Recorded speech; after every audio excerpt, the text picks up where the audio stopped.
Hey, how's everyone today? So I just quickly wanted to talk about the MK movie that came out yesterday that me and Southern watched. And I didn't want to show any of the parts of the movie or any of the trailer stuff just because of copyright or whatever. So I'll just have it at this screen.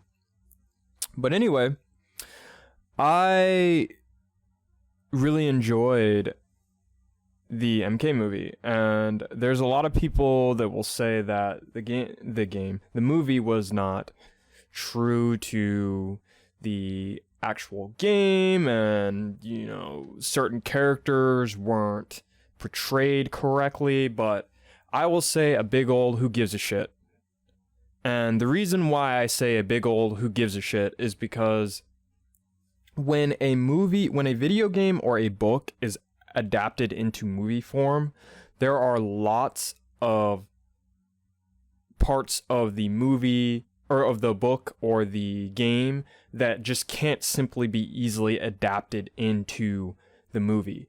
And for that reason, I think that MK did a good job at least portraying some of the elements of Mortal Kombat. For instance, when I first saw the first scene, and oh yeah, of course, this is completely spoiler review, but when I first saw the first scene, I saw with Hanzo and Bihan fighting each other, I felt like the stakes were high. And that's the thing that MK has always tried to portray with all the gore and the blood, because when someone gets stabbed, especially in the movie and in the game, you can tell that like they're actually injured and that there's a chance, there's definitely a sign of mortality there, aka Mortal Kombat, right? Like that's why it's called Mortal Kombat. And the gore really portrayed that very well in the movie, and I liked that about the movie. It felt like every single stab was lethal and could kill. And that's something it portrayed very well. That's one of the many things from Mortal Kombat that they portrayed very well. And then there were also callbacks, like the sweep callback, where he sweeps him and then he tries to jump and then he catches him jumping and then sweeps him anyway. That's definitely a callback to the old MK games, and I'm glad like they touched on a few of the old MKs, not just the NRS version of MK. And I think some of the changes, kind of going to some of the changes, I think that the changes were good. So obviously we know, or if you're a Mortal Kombat fan, you know Bihan is not purely evil. He's more of an anti-hero per se. He's definitely more darker than Kuai Liang, the other Sub-Zero. The Kuai Liang Sub-Zero is basically completely good. He's pure good. But I like that they turned him into a villain. I thought it made it a little bit easier to explain in the story. I think having Quan Chi control Bihan and all this, nonsense that tricks Scorpion, I think it just wouldn't have worked as well in the movie. And I think because of that, that was a good change. That's a perfect example of how you can change a character or a particular background of a character and it can work in a movie just simply because you just don't have the time to explain the convoluted part of a story. So that worked very well. The other thing I liked was, I actually liked this Raiden. I liked this Raiden not because, I've heard a lot of people, they don't like him because of his accent. Apparently Raiden's supposed to be kind of more, not have an accent.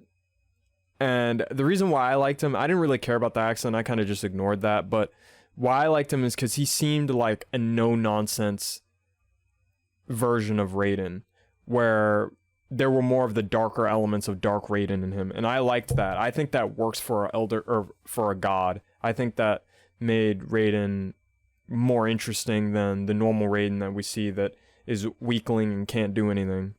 Basically gets everyone killed. Now, on to the other changes of some of the other characters. Melina was fine. I think she didn't have enough screen time. Now, the thing I don't like about Melina is that they introduced her in this movie. I don't understand why that was a thing, because if this is supposed to take place around the first tournament, or before the first tournament, then I don't really see why Melina is there. Melina is supposed to be a counter clone to Katana. That's the only reason that Melina is a part of the game. So to kind of see Melina and not see Katana is a little weird. I don't really like that change, but it is what it is. And then finally, one more thing about the characters. I would say that they need to work on introducing how the bad guys came to be. I felt like the bad guys were just kind of thrown in there to get killed. Like, Reptile's a great example. He showed up, we didn't know anything about him, and he gets killed.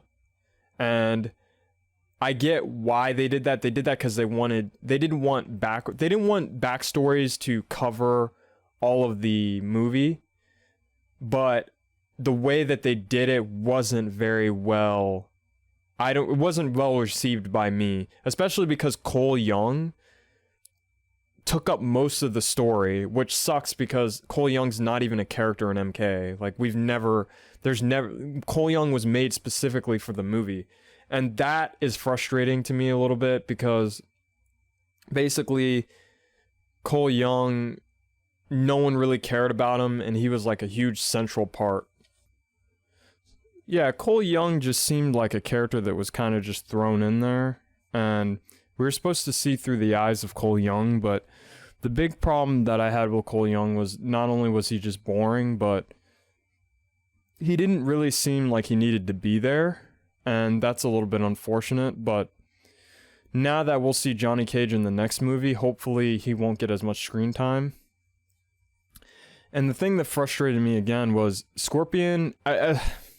So we've seen Scorpion's backstory multiple times, so I see why they didn't focus on Scorpion the whole movie, because we've seen his backstory multiple times, and to have Scorpion not be one of the main focuses made it a little bit more interesting.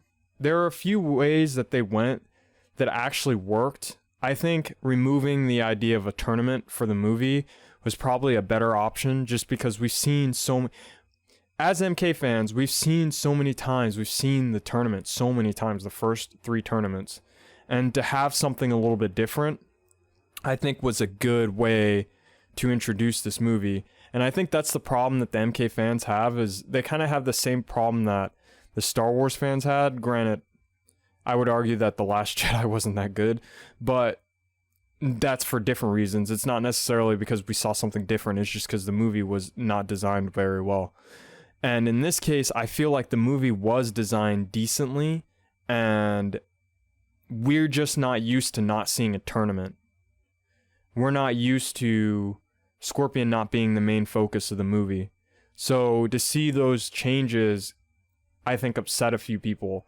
I think if you go into watching this movie expecting Mortal Kombat, the movie, to not be exactly like the game, and to just take some of the characters from the game and have bits and pieces of references of the characters, or signature moves that the characters do, or signature lines that the characters say, I think you will enjoy this movie more than if you go in expecting everything to be like the games. And that's one of the main issues that I have with a lot of people reviewing this movie. Because in my opinion, I think that this movie works for what it is, just like The Bourne Identity worked for what it is. Because you wouldn't want to watch the book, The Bourne Identity.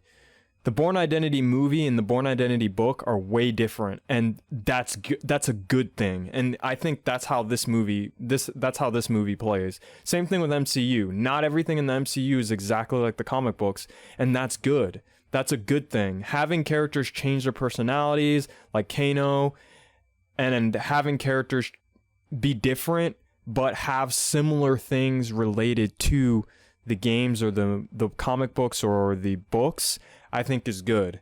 And that's where this movie shines very well. So overall, I give it an 8 out of 10. I think it's a very good movie. I think the fatalities were great. I think the characters were interesting. Except for Cole Young, I think they could do a little bit of work with that.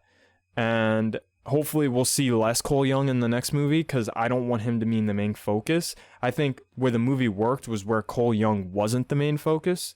So if they can continue down that path, I think that they have a sequel, and they have a good series to go off of.